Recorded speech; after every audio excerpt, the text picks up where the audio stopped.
And salutations, everybody, and welcome to this first installment of The Last of Us Season 2 post-game show, here talking about The Last of Us Season 2, Episode 1. My name is John Campea. Good to have you guys here.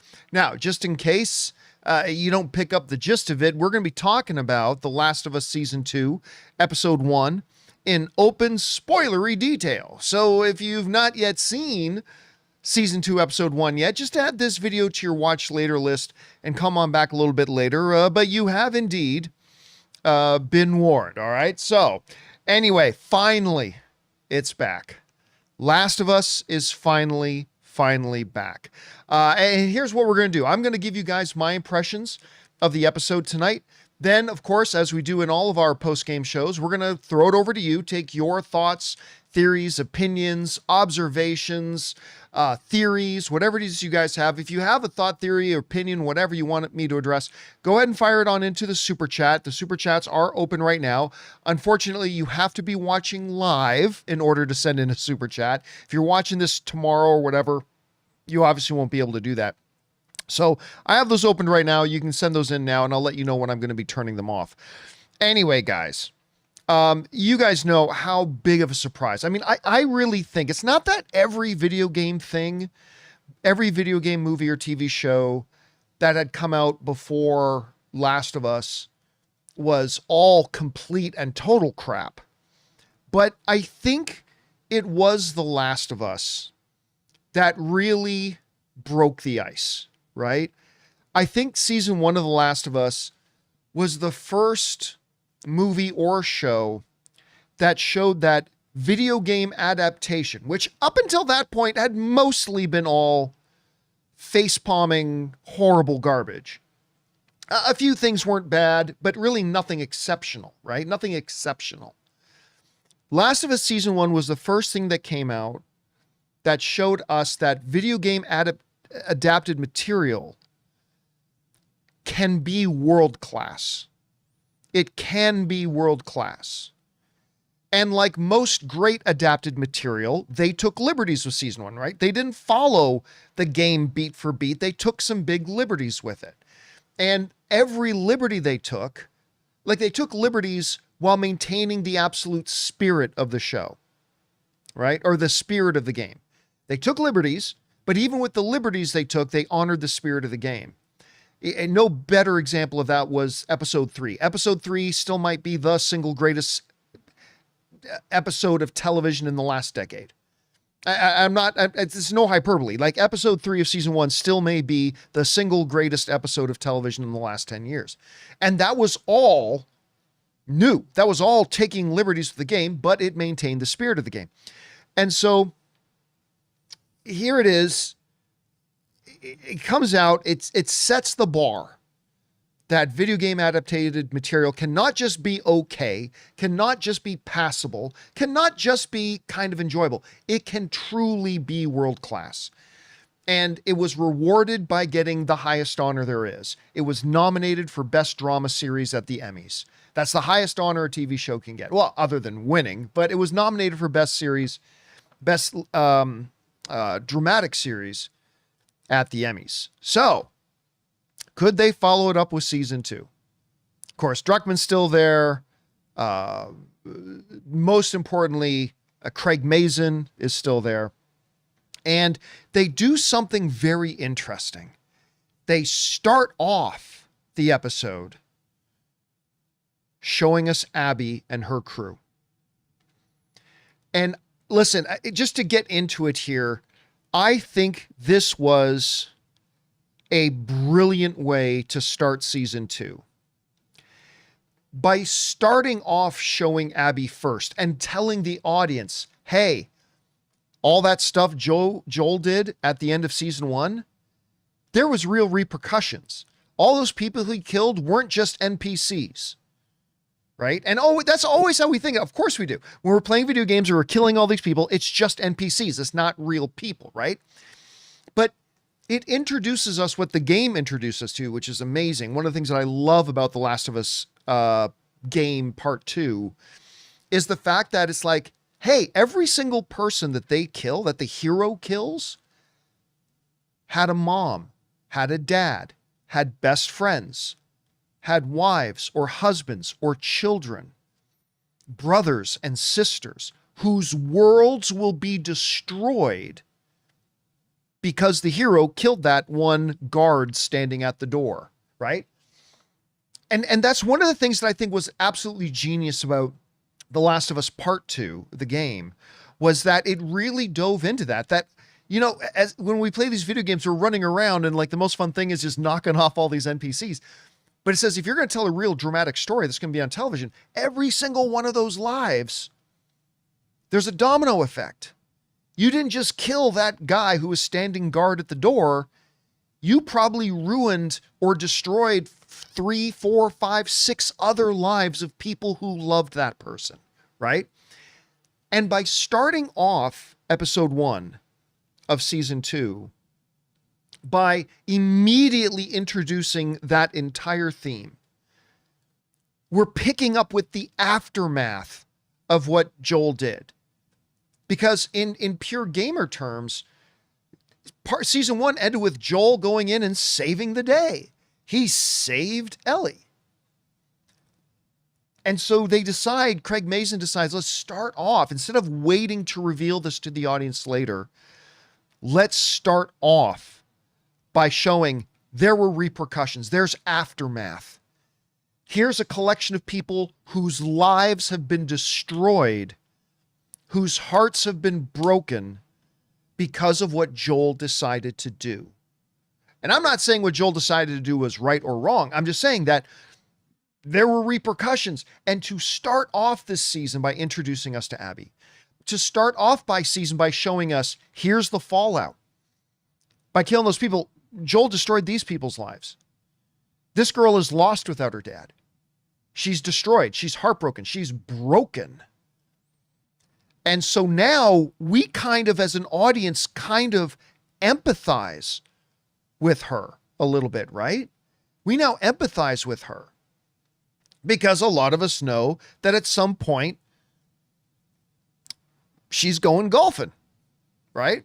And now, whenever that comes around, we're going to understand a little, we're going to see things a little different. And listen, I don't know if you guys watched the post-show kind of, you know how at the end of an HBO show, they usually have the showrunners talking about the episode? They said something, I think it was Craig Mazin in it, for those of you who watched it, said something brilliant. He said this, and this really epitomizes The Last of Us Part 2 and hopefully Season 2 as well. Craig Mazin said, who's the hero and who are the heroes and who are the villains all depends on where you're standing. Think about that. Did you guys watch that little post-show thing? Did you guys hear him say that? It was, again, I'm going to say it again because I think it's so brilliant. He said, who are the heroes and who are the villains is really a matter of where you're standing. And I think by starting off again, episode 1 this way, it showed us that in some ways, like, Joel is very much the villain of the story. If you're standing with that group, with Abby and her friends around those grave markers, around those graves where they had to bury the people they loved, if you're standing there, Joel is a monster. Joel is the murderous, psychotic villain of the story, if that's where you're standing. Meanwhile, if you're standing, you know, in Ellie's garage, you see Joel as the guy who loved this young girl so much that he went to extremes to save her. He's the hero. And again, just that thing that Mazin said at the end, it so reminds us that he's a master storyteller, Craig Mazin. Who are the heroes and who are the villains depends on where you're standing in a situation like that. And I absolutely love that. And it really stuck with me. Like, it's now been about an hour and 45 minutes since I finished watching the show. And I've just had those words reverberating in my head the whole time. You guys, I mean, it's a little bit of a play on that saying. You guys know that everybody is the hero in somebody's story. but you are also the villain in somebody else's story. And it's always something to keep in mind. Anyway, I thought that was great. All right. So the introduction of Abby, fabulous. The jumping forward 5 years, let me just say this, and I don't mean to paint with a broad stroke, okay? I don't want to speak in generalities. I don't want to paint with a broad stroke.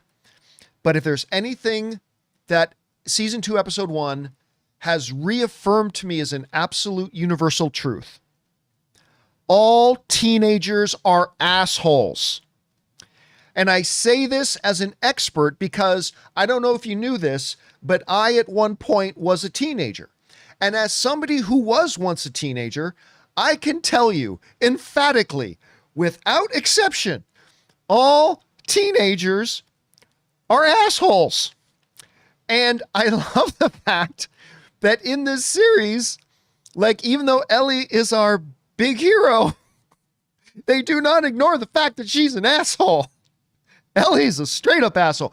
And I get it, John, there's going to be reasons why she's giving attitude to Joel. I know that. But a rational, sane adult does not do to a guy what Joel has done for her, but it's very true. That's the thing. It rings so true. You know what it reminds me of?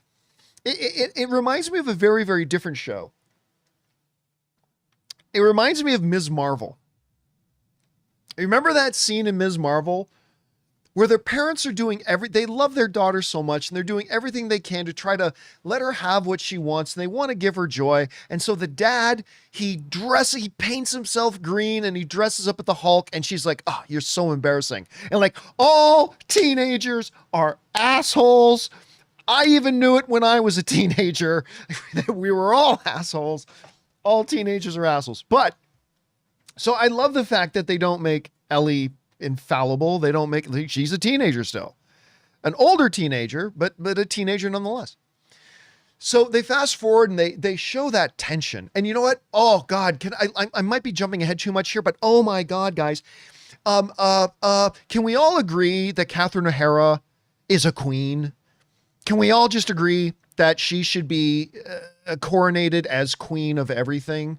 Like, I know a lot of you guys never saw Schitt's Creek, which is like maybe the greatest sitcom comedy of the past decade. It's just simply that great. And as Moira in that, she's incredible. But right now she's kind of owning TV she steals every scene she's in the studio with Seth Rogen. And she kind of stole this episode, man. That scene between her and Joel in their little therapy session, was so good. It was so good. And even the way she says it, I'm going to say it out loud so I can deal with it. I kind of hate you. And I'm like, whoa, he killed her husband and he's taking therapy with her? I mean, obviously there's going to be some backstory that's going to be shown as the season progresses. But I just want to throw in there, Catherine O'Hara, absolutely amazing. Just incredible. Just so good. Loved it. All right. Then we move on to Isabella Merced's character. What's Isabella's character's name again?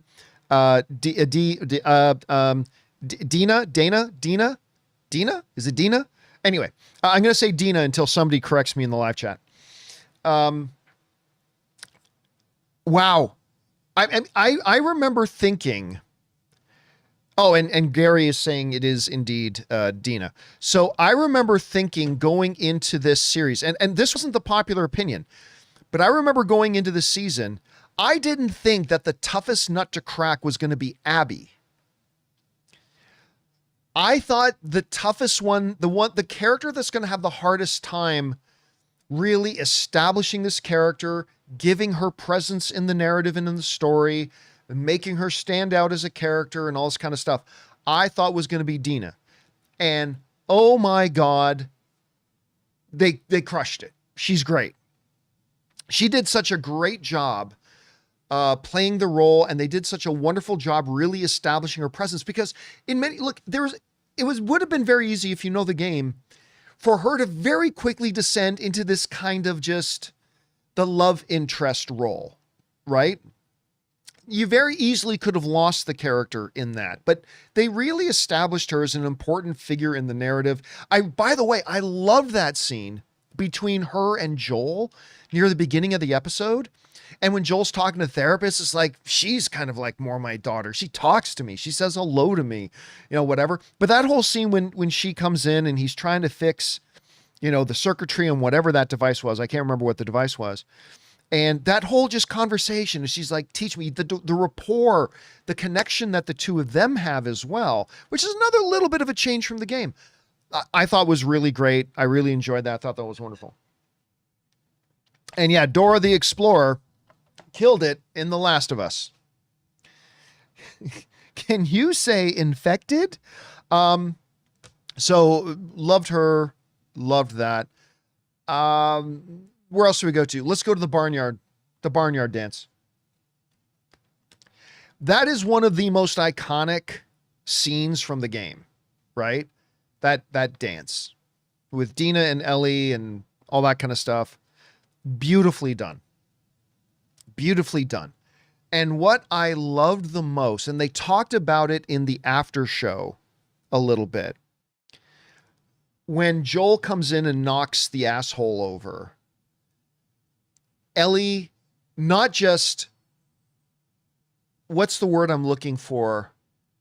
Not just lashing out at him with all of her teen assholeness, but she, and they talk about this in the after show, she embarrassed him in front of the whole town. Like, she's got such angst right now. And again, it's brilliant that they wrote it that way. It is.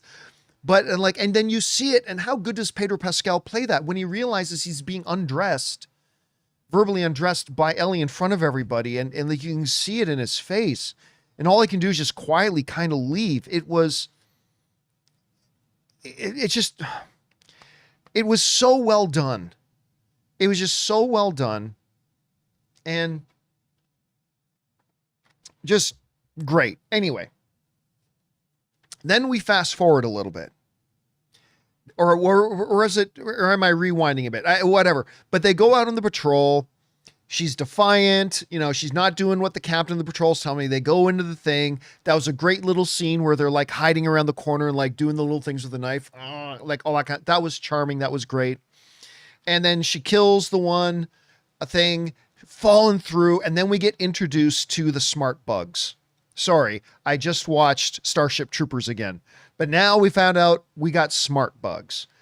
We got smart infected. Smart infected that know to run, to hide, to take cover, to do sneak attacks, all that kind of stuff. This is going to be a big issue in season 2. Moving forward, right? And that was our first little introduction to it. And the whole thing too about her getting bitten again. How great was it? That I thought that was just a great scene. That, look, she knows she can't hide her midriff forever, right? So what does she do? Well, instead of having a bite mark scar that's going to freak some people out whenever they see it, because somebody's eventually going to see it, I'm going to take a knife and just make it look like an injury. Like I fell on some glass or something like that. Excellent idea. Well done.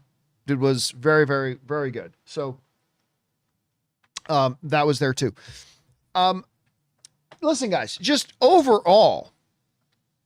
Oh, and that moment when Joel's sitting on the thing, again, kind of shot for shot in a way. Joel sitting on the patio playing the guitar, the face-to-face, make eye contact, total stone silence between them, and she just goes back to the barn. I mean, look, here, and the interesting thing, here's another interesting thing about this, is because they do a time jump, right? Because they jump ahead 5 years, this episode was almost like a season 1, episode 1. You had to reestablish now the world. Like, you're not like a lot of season 2s, you're just picking up right from the end of season 1, right? You don't have to reestablish everything again.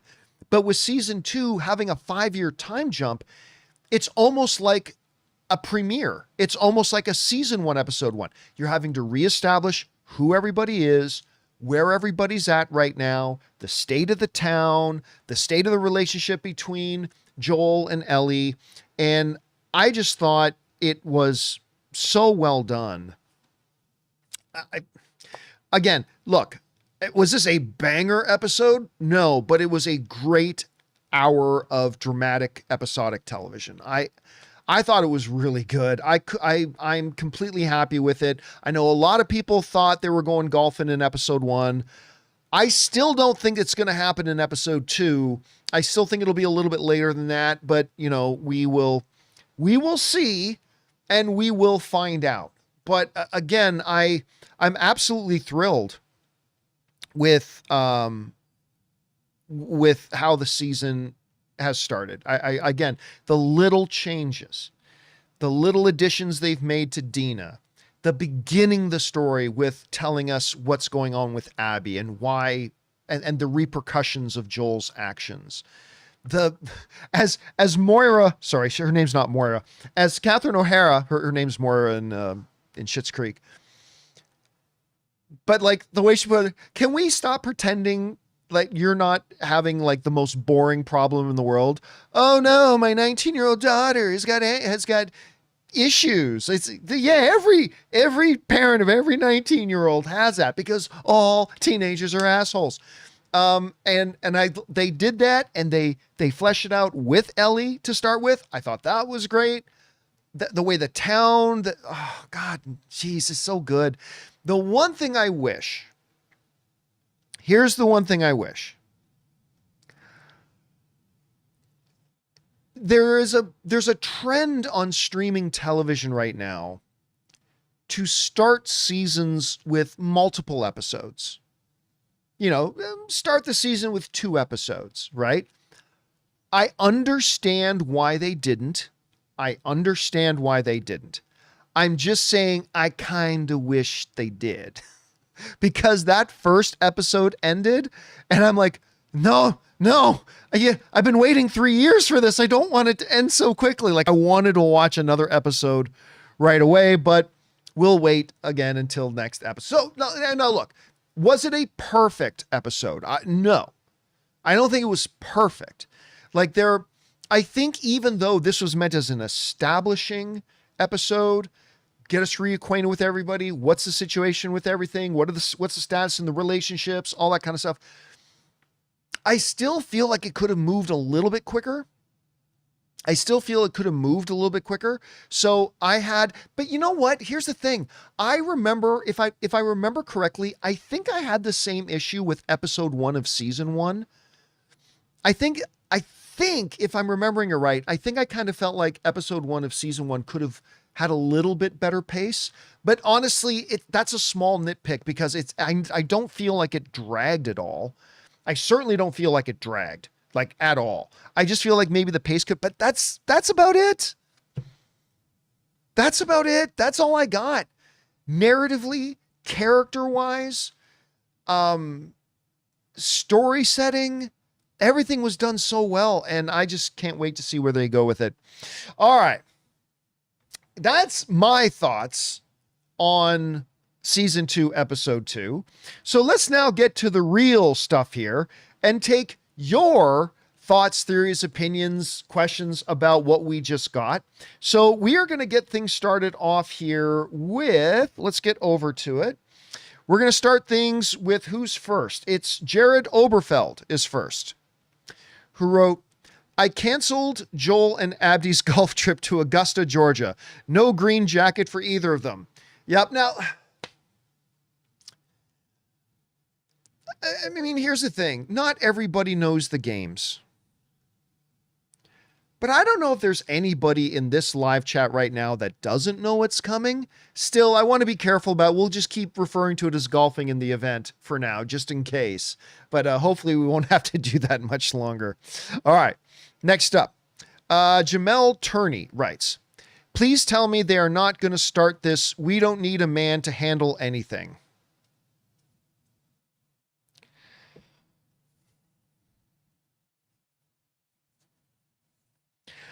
When did men become such pussies? Seriously. When did the pussification of men get so bad? the amount of men out there today who are so weak and so insecure that are like, oh no, there's a girl's in the lead. I can't handle that. And they like, when did men become such pussies that makes you so insecure and so threatened? Listen, I most of the movies I watch, it's all male leads. I never once think, oh my God, it's all male leads. They must be saying, we don't need women for anything. Do we? Do we ever do that? I never do that. Do you ever do that?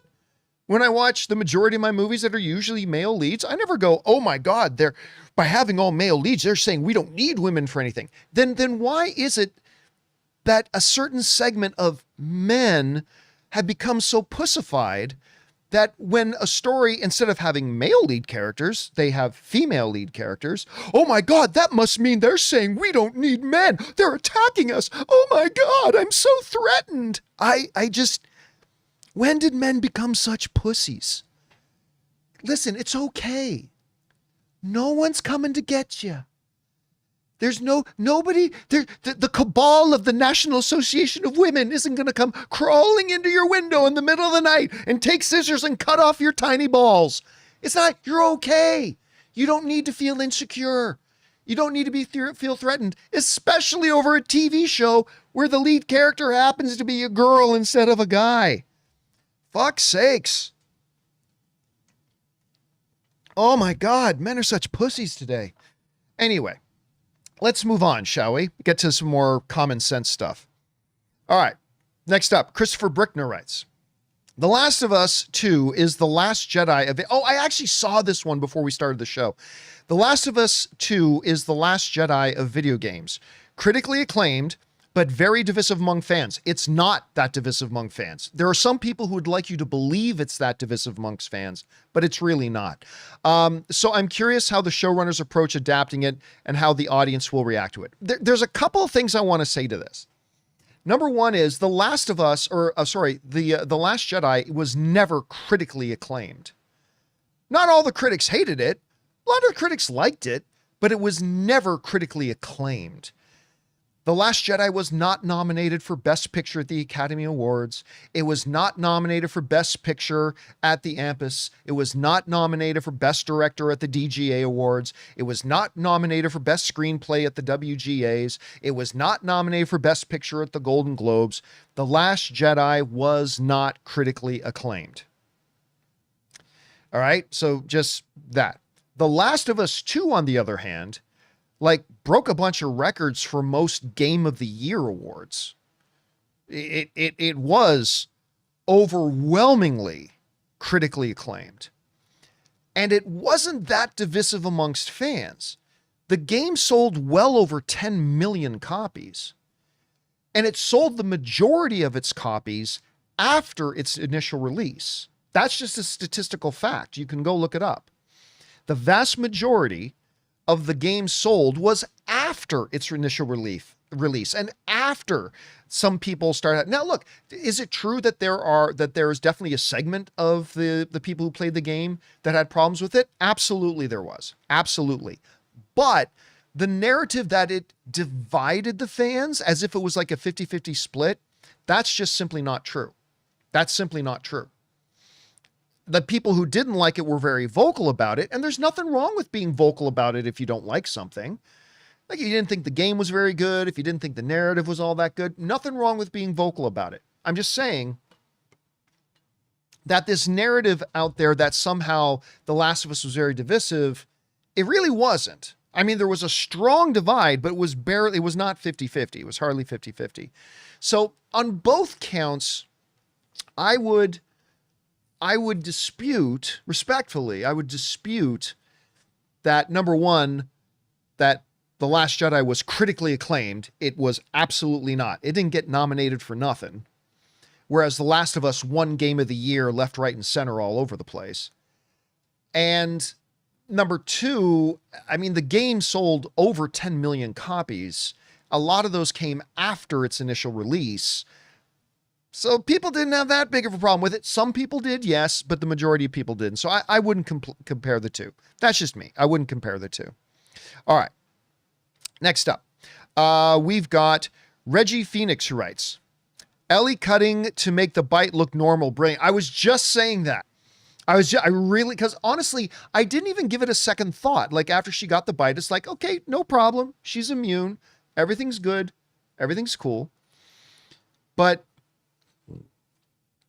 when they went back to it, it's like, of course, this is why Craig Mazin is so smart. It's like, oh yeah, like she can't just hide that forever. That's probably going to scar. You can't just hide that forever. Like she tattooed over the thing on her arm, but she's not gonna be able to hide that for her. So what'd she do? Smart. Took the knife, cut right along with it so it looks more like a wound. I thought that was really sharp. Not just on the behalf of Ellie, but I thought it was just good writing. I thought that was just really good writing. All right. Next. We've got... who do we got next? We've got Alex Von Gollum, who writes... Where'd it go? Oh, there it is. The way Bella delivered the "What's wrong with you" was painful. She demonstrated her relation with Joel is severely estranged, and she's so hurt. I gotta tell you, man, there was very, very, very little dialogue between Joel and Ellie in the episode, obviously. But that all you needed to know. This was a great example of show, don't tell. All Ellie to just establish for the audience that this is a very strained relationship right now. They're in a really rocky place. They are not close right now. All it needed was one line. What the hell is wrong with you? I don't need your fucking protection. That's it. With that one line and the way she said it and the way it was done, it just set the stage. Like we know everything we need to know now. And it was a really well done moment. It was a really well done moment. All right. Next up, we've got Robin, who writes, I've heard that the event may be in episode 6. I'm wondering how they are going to explain them being in Seattle and their reasoning if it's so late. Number one, they don't have to go to Seattle. They probably will. But I'm just saying, we've already seen that Craig Mazin is willing to take liberties with the narrative of the game. I wouldn't be surprised at all if the event doesn't happen until episode 6. Because, they decided to take the second game, make it 2 separate seasons. That affords them the opportunity to take some liberties with the story to push that back quite a bit. How they're going to get there, I don't know. How they're going to explain this connects to this. They may take a different path than the game does, as long as they ultimately end up in the same place.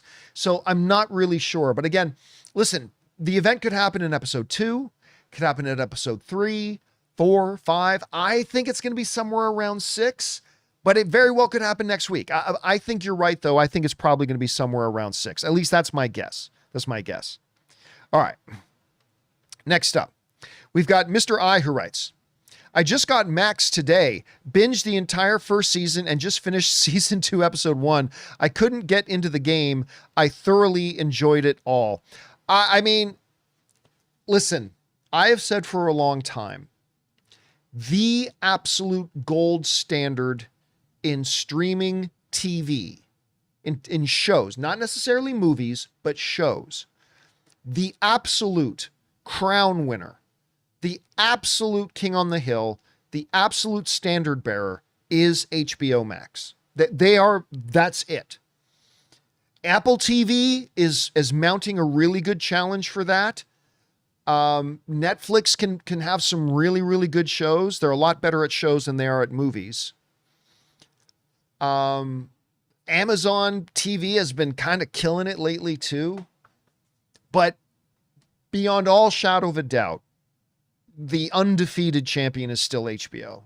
They have been the standard bearer for like 20 years now, and they just continue it. So that's, by the way, you're going to be so glad, Mr. I, you've got a lot of other things to binge. If you're just getting Max now for the first time, dude, you've got so much great stuff you can watch. There's a whole world You've just been introduced to a much bigger world that a lot of stuff for you to enjoy. All right. Next up. Where are we at here? Kawazi. Kawazi. I like that. Forgive me if I'm mispronouncing your word, but Forgive me if I'm mispronouncing your name, but I think that's what you're saying. Kawazi. All right. Kawazi writes, Dina surprised me so much and was the glue for this great episode. Ugh, so happy. Cheers, John. I agree. I really agree. And like I said at the beginning, doing her, they really did run the risk of, again, I think even more than Abby, she was going to be a challenge. Abby is the more important character. Don't get me wrong. I think Abby is the more important character for season 2. I mean, for those of you who know the game, clearly she's the more important character. But I thought they were going to have a harder time really giving us a tangible Dina that we can understand, that we can feel is important, that has a place and not just kind of fades into the background as just a random love interest, right? Because if you know the game, translating it to the narrative did pose that risk. And so I was really happy the way, and I think she's going to shine. I really do. I really think she's going to shine in this, and I can't wait to see what they do with her with the rest of the season. All right, next up, we've got Reggie Phoenix, who writes, Falcon will now hunt Mr. Fantastic. Yeah. I mean, there you go. You know what? Here's the funny thing. Back about 10 years ago, maybe even like 8 years ago, it started to become really fun where like we could like identify superhero actors and say, oh, look, this movie's got Captain America with Black Widow in it. Like, and we used to do that all the time on Movie Talk. We like, but here's the thing now that there are so many, number one, movies now, there are so many comic book movies now. I don't just mean coming out. I mean, like in the last, there's so many comic book movies have come out, and now so many actors, have played in comic book movies. It's now actually a challenge to find a comic book movie or to find a movie where there's not a couple of comic book actors in it. Like even, like I heard somebody, I just went to go see Death of a Unicorn like a week or two ago, right? And it's like, uh-oh. It's Ant-Man versus who did he play in Guardians of the Galaxy 3? Oh, why am I freezing on the name of the character he plays in Guardians of the Galaxy 3? But anyway, it wasn't Nova, was it? No, it was guys, help me out in the live chat. What was the name of the character in Guardians of the Galaxy 3? I was just talking about this character earlier today. All gold. Nobody in the live chat seems to know what I'm talking about either. Anyway, Adam Warlock, that's what it was. So I'm watching, was watching Death of a Unicorn. It's like, it's Ant-Man and Adam Warlock. So it's actually, the script is flipped a little bit in the last bunch of years. Like now it's tricky finding a movie where it's not a couple of comic book movie actors in it. It's changed now. It's different now. All right. Let's see. Next, by the way, guys, I am turning off super chats. Just give me a quick second here as I pull it up. There we go. Okay, I'm turning off super chats now because I don't want this to go more than an hour tonight. I'll say, let me turn it off. And just waiting for it to, okay, there it goes. We've turned super chats off. So if you've already sent in a question, don't worry, it's getting answered. But we've just had to turn off the ones. We're not taking any more now. So let's see. We now pick things up with, where are we at? Here we go. Next up, we've got Howard D, who writes, starting off the way they did is the biggest attempt to rehab the reaction to Abby and her crew in the aftermath of The Last of Us 2. Will it work this time? It's difficult to say without giving away the event that's coming. I think this will help to mitigate it a little bit. Like, again, by coming straight out of the gate, before she ever comes across, before she ever meets Joel, before any of that stuff, to come right out of the gate and establish, here she is. This is a grieving girl who her father was just murdered. Not just her father, but everyone she knew and loved. She lived there with the Fireflies. That was her community. It wasn't just her dad. Other than the people standing around the graves with her, it was everyone she knew and loved was just murdered by Joel. Everyone she knew and loved. So I think starting us off there, and now we know that about her, and we see how much it's broken her, I think it will mitigate, but at the end of the day, it's going to come back to what Craig Mazin said.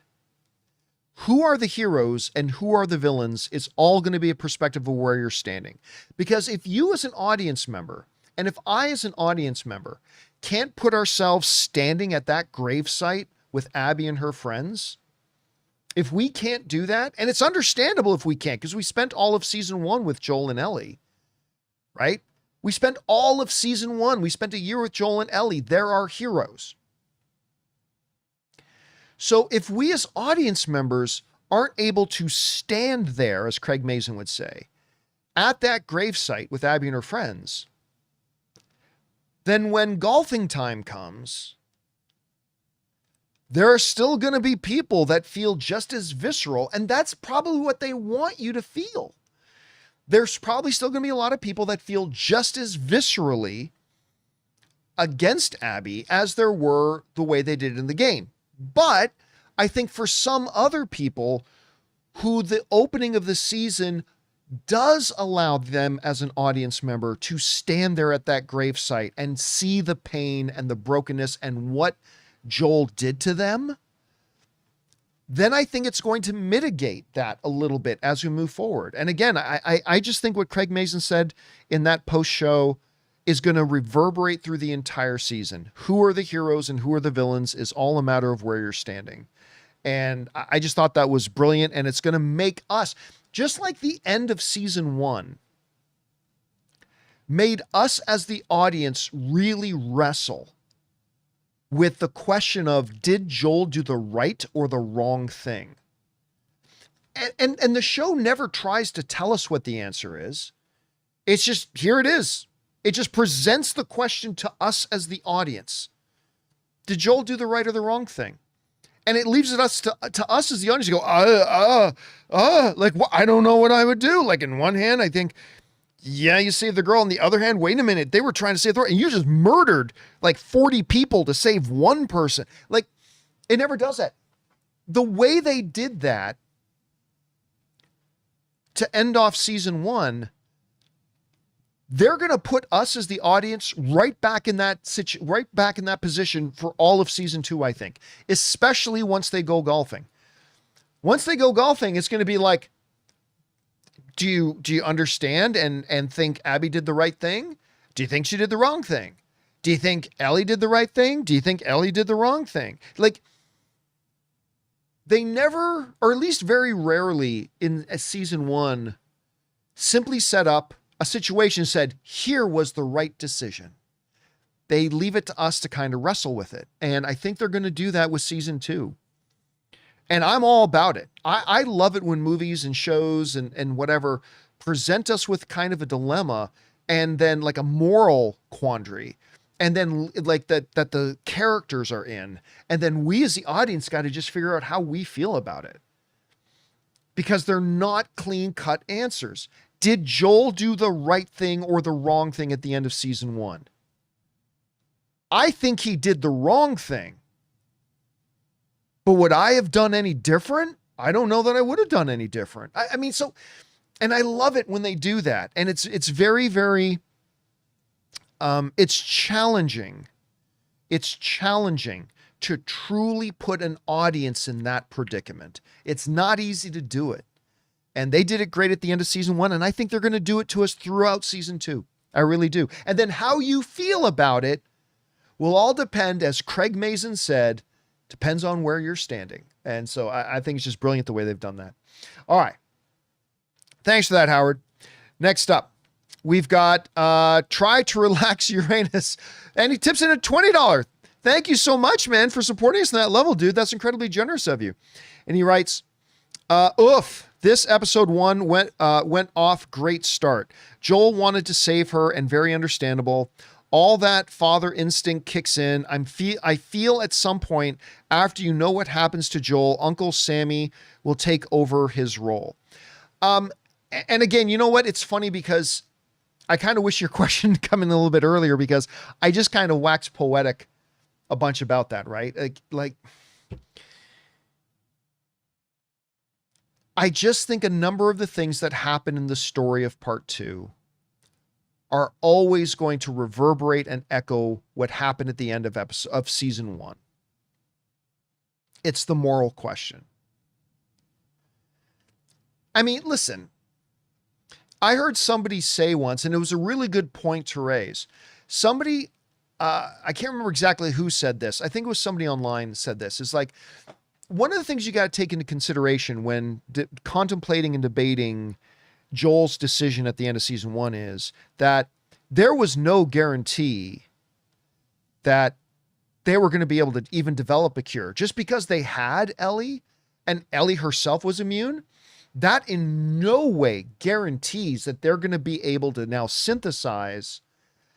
They're going to be able to identify why she was immune. And even if they could, maybe it'll take 10 years, 20 years, 30 years. Who knows? There was no guarantee that what they were going to do was successful. And they raised this question. They said, maybe, does Joel make a different decision at the end of season 1 if somebody was able to present to him ironclad, irrefutable proof that if we do this to Ellie, it absolutely 100% for certain saves the world? Because that little bit of unknowing, like not knowing, like they know there's a chance, but am I willing to sacrifice this girl that I've grown to love deeply? Am I willing to sacrifice her for a chance? I just thought it was a very interesting question. I thought it was a very, very interesting question. That if he had known that 100% for sure this saves the world, would maybe he had made a different decision? I'm not saying he would have. I just think it's a really interesting question to ask. Anyway, thanks for trying to relax. I appreciate that very much. And thanks for supporting us on that level, dude. I really appreciate it. All right. Next up, we've got Bomber Squad writes, I personally don't think they should have shown the opening intro with Abby and her crew. What makes the game so amazing are the shocking twists. They should have just done the show in order. You know what? I'm going to I totally see where you're coming from, Bomber Squad. Totally do. I'm going to respectfully disagree, though. I think, let's put it this way. If you know the game, you're not going to be shocked regardless. If you don't know the game, that intro is not going to take away the shock. It's not going to take away the shock at all. There are a lot of times we know, oh, the bad guy's going to try to do this, but we're not expecting that the bad guy's going to be able to do what they were planning on doing. And if they do, it's like, wait, what? I honestly, and I could be wrong, but I honestly don't think for a second that establishing Abby at the beginning, which I think was a good move, I don't think doing that is going to take away any of the shock for the millions of people watching the show who don't know the game. When golfing time comes around, I don't think it's going to take away any of their shock. Any of their shock at all. Because if you don't know the game,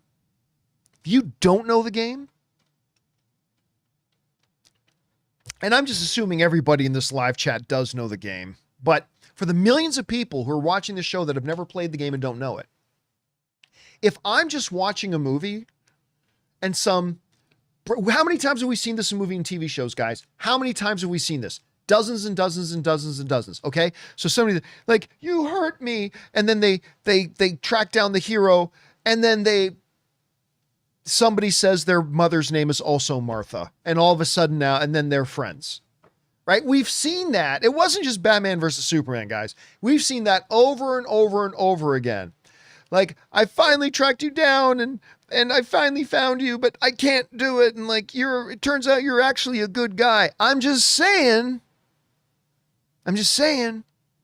meeting Abby at the beginning with all of its benefits, I don't think is going to take away any of the shock for the people who don't know the story and don't know the game and are just watching it on HBO and on Max. I don't think they're going to be 1 ounce less shocked. I really don't. And maybe I'm wrong about that, but I really don't know. I really don't know. I bet you didn't know that Abby's mom's name was Martha. All right. Let's keep going here. Next up, Curtis Lopez says, Seth needs to grow up. It's the apocalypse. Let your prejudice go, bro. Yeah.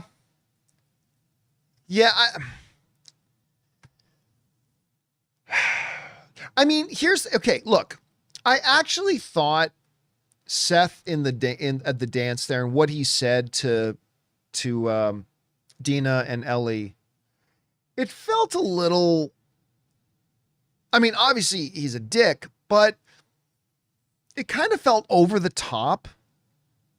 Like did the character really need to say that? But when I look back on the scene, he needed to say something. For the story, they needed Seth to say something that was egregious enough that would make Joel physically attack him. I mean, it's not like he stabbed him. He just knocked him down. But if Seth had just said, why can't you kids learn any manners? I don't think Joel would have come flying across the room and knocked Seth on his ass, right? They needed Seth to say something that was egregious enough and dipshit enough that it would elicit that response from Joel, because we needed that response from Joel so Ellie could then respond to Joel by saying, what the fuck are you doing? I don't need you to fucking protect me or whatever, right? So in order for that chain of events to happen, you needed Seth to say something really asinine. And at the time when he said it, I felt that feels a little out of place. Like, it feels like that's a little over the top. But what else would he have said in that moment that would then trigger the chain of events that they needed to happen? Joel attacking him, Ellie then reacting and lashing out at Joel. They kind of needed something to go there. So I kind of got it. But at the time, it felt a little over the top. Anyway, thanks, Curtis. Raphael writes, anybody notice that the episode is premiering on the same day as the Masters Golf Tournament? Gotta believe that this wasn't a coincidence. Oh, it was totally a coincidence. If golfing had happened in episode 1, maybe it's not a coincidence. But Last of Us always aired on Sunday nights. So it was absolutely a coincidence, but not an unwelcome one. I'll say that, Raphael. All right, next up. Jordan Yale writes, at this point, which season 2 are you most excited for, Last of Us Andor or Daredevil? All right, somebody kind of asked a similar question on the John Campea Show last week, and I'll tell you what I said then, and it still holds. Last of Us and Andor are kind of tied. Like, listen, I'm very excited for Daredevil season 2, or Daredevil Born Again season 1, but I was even more looking forward to Last of Us and Andor. And then what I said was, Andor season 2 and Last of Us season 2 are practically tied for me, but Andor is Star Wars. So they're virtually tied. Last of Us season 2 and Andor are virtually tied for like my excitement level. But the tiebreaker is that Andor season 2 is Star Wars. So for that reason, I will say Andor season 2. But man, what a time, guys. Guys, think about this. Right now, we get to watch in the same week, all right, in the same 7-day span, we're going to get to watch an episode of Last of Us. Then this Tuesday, we're going to get to watch an episode of Daredevil Born Again. And then on Sunday, we're going to get to watch another episode of Last of Us. And then on Tuesday, we're going to get to watch Andor. All in that one little window of time. What a great time for TV right now. It is an absolutely awesome time for TV right now. We're very lucky. We're very, very lucky. All right. Next up, we've got Mr. I again, who writes, looks like we're on for some good television. I was just saying this week, Last of Us season 2 premiere and Daredevil Born Again finale. Next week, Last of Us episode 2, Andor season 2 episode 1, episodes 1 through 3. We're eating good. And guys, by the way, while that's all going on, the studio is out. How good. I got to admit, I know we're getting off topic of Last of Us for just a second, but I thought with Seth Rogen behind it, I thought the idea for the studio was a really neat idea. And I was interested to see what Seth Rogen was going to do with that. Kind of like a play on Hollywood and all that kind of stuff. I can't believe how good that show is. If you guys haven't been watching the studio, it's amazing. It's so good. They're only 3 episodes in and it's baller. Absolutely baller. Wait, are they 3 or 4 episodes in? I can't remember. Are they 3 or 4? They're 4 in. They're 4 in. That's right. Because we had the episode 1, then we had the all one shot one, and then we had the Ron Howard one, and then we just had the missing reel. So there's 4 in now. Guys, the show's great. You got to be watching. So like right now we've got that on. We've got Daredevil, Andor starting up, Last of Us. It's good. You're right. It's good eating right now. We are feasting and feasting well right now. All right, next up. Dan V900 writes,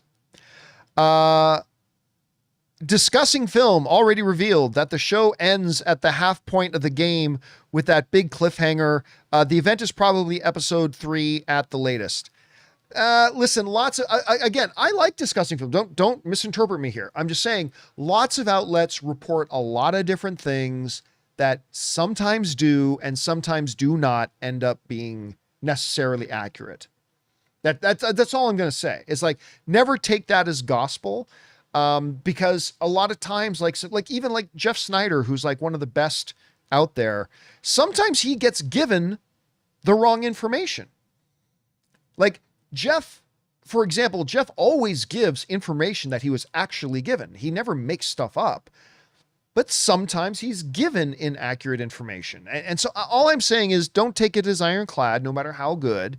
So we'll see. We'll see how it all works out. All right. Next up, Mr. I writes, after Ellie laid into Joel at the end, I was waiting for him to say, but this is the way. You know what? It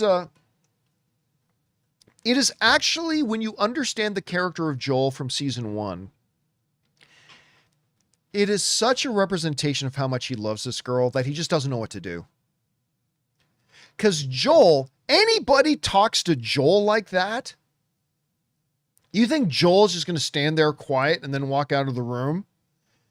You even think if Joel's own brother said shit like that to him in front of everybody like that and dressed him down in front of everybody like that, you think Joel's just going to stand there awkwardly quiet and then walk out? No, he's going to say something back, or you might get a fist across the bridge of your nose, right? But like with her, he just doesn't know what to do. He loves her so much, and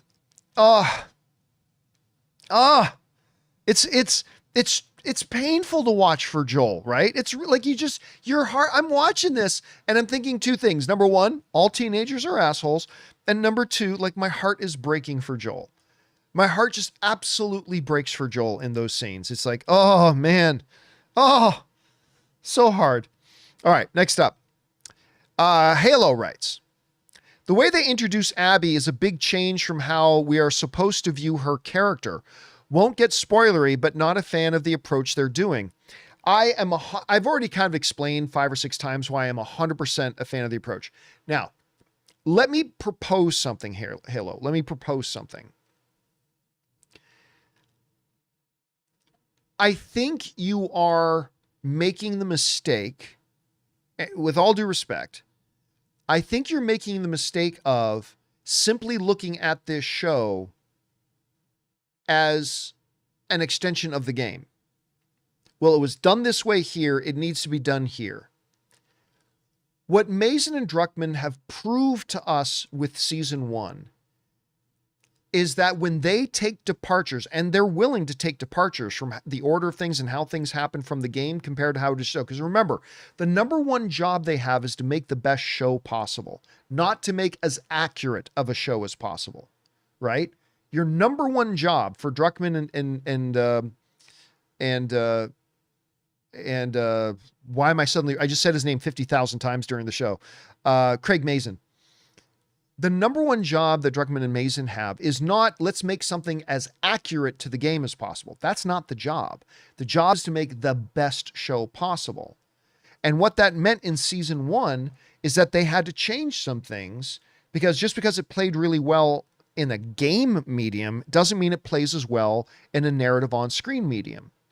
And so they made changes, and I would say, as from my own subjective opinion point of view, that every single time they took liberties and made changes, it made the show better.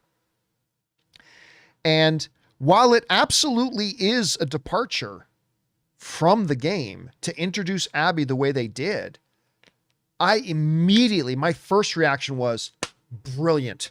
This is absolutely brilliant, because you have to look at this show from the point of view, you have to approach the TV series from the point of view of people who do not know the game and didn't play the game. And what is the most effective way to tell our narrative? And when they realize that the way the game did it doesn't necessarily achieve our goals in making the show, so they made changes in season 1. I think this was a vital and quite honestly brilliant change they made for the TV show by starting off season 2 this way.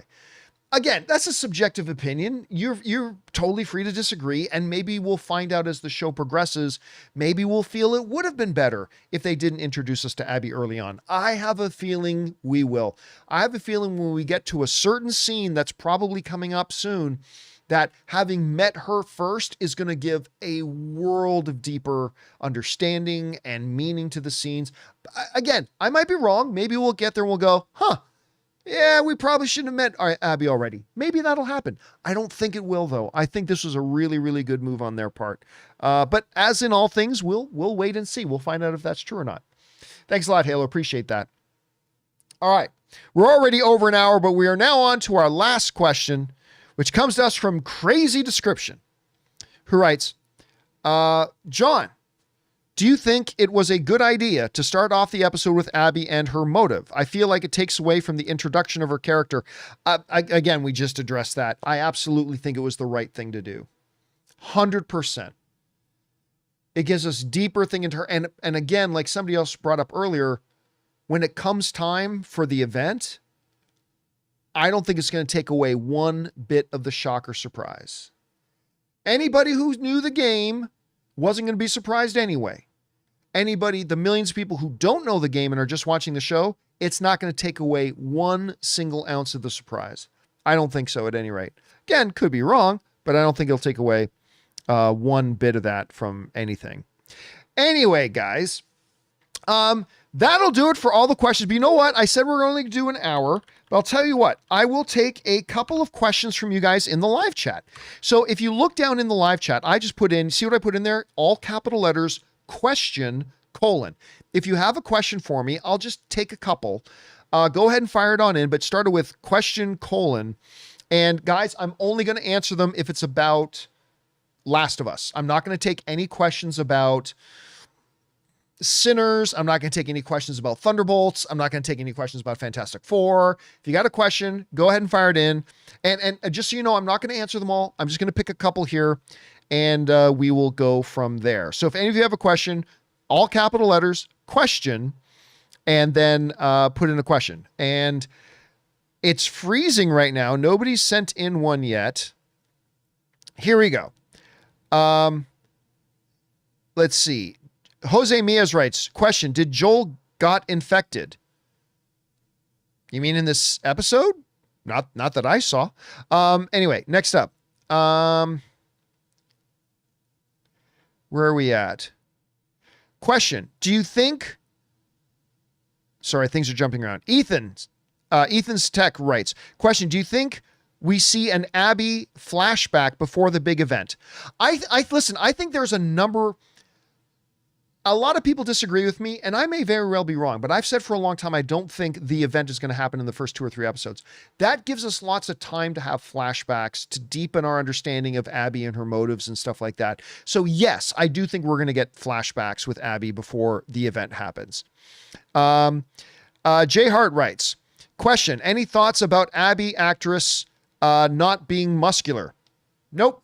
I never thought it was an important part to the character. It was a very distinct part of the character, but I never felt like it was an important part to the character. So yeah, all I know is that when they named their actress, which is the girl from Booksmart, when they named who was playing her, I was like, bang, excellent. She's an amazing actress. That's going to be the most important thing. So look, had they gone out and gotten like an Olympic gymnast with that kind of muscular physique to play the role, I would have been cool.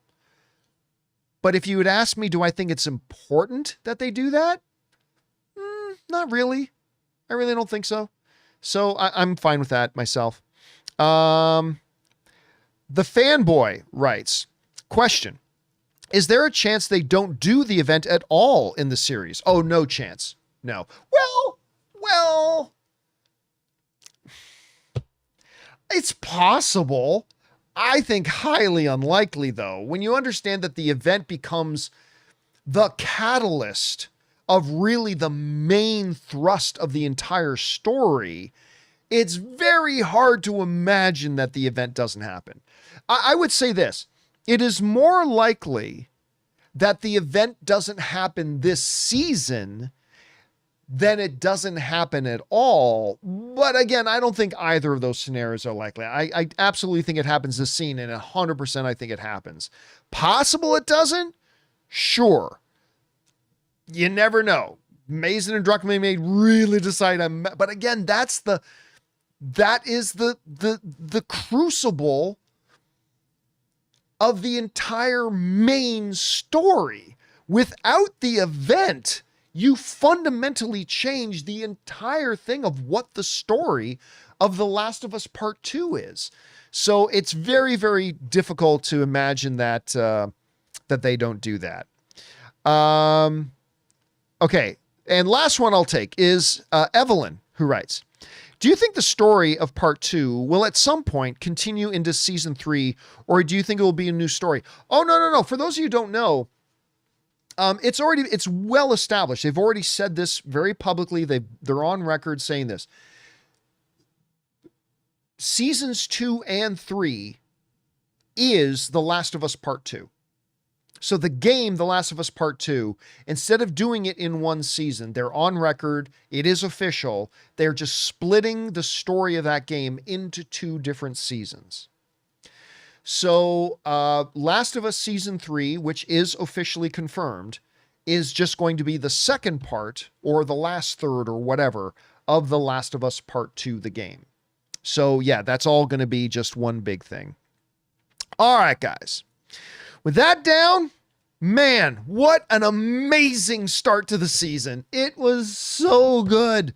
It's just, again, I hope the guys over at Marvel, the people who do She-Hulk or did Secret Invasion or Captain America Brave New World, this is what good writing looks like. This is what good writing looks like. And what a difference great writing makes to a series. Great writing isn't the only thing, but man, you are really got an advantage when you start off with great writing. Anyway, I'm super thrilled with it. I know a lot of you guys liked it as well. We'll be back again next week. Maybe the event happens next week. Maybe it does not. I hope to see you guys then. By the way, guys, don't forget, tomorrow the John Campea Show returns. We got me, Robert Meyer Burnett, Chris Carr, Ray, Jonathan, the whole crew is going to be here. We're looking forward to that. And don't forget, on Tuesday as well, we've got our final episode of our Daredevil post-game show. The finale of Daredevil is Tuesday. We're going to do that then. And then, of course, next Sunday, we'll be back again for our Last of Us Season 2, Episode 2 post-game show. I hope you guys will join me for that. All right, guys, that'll do it for me for now. Thanks a lot for being here. And until tomorrow, my friends, bye-bye.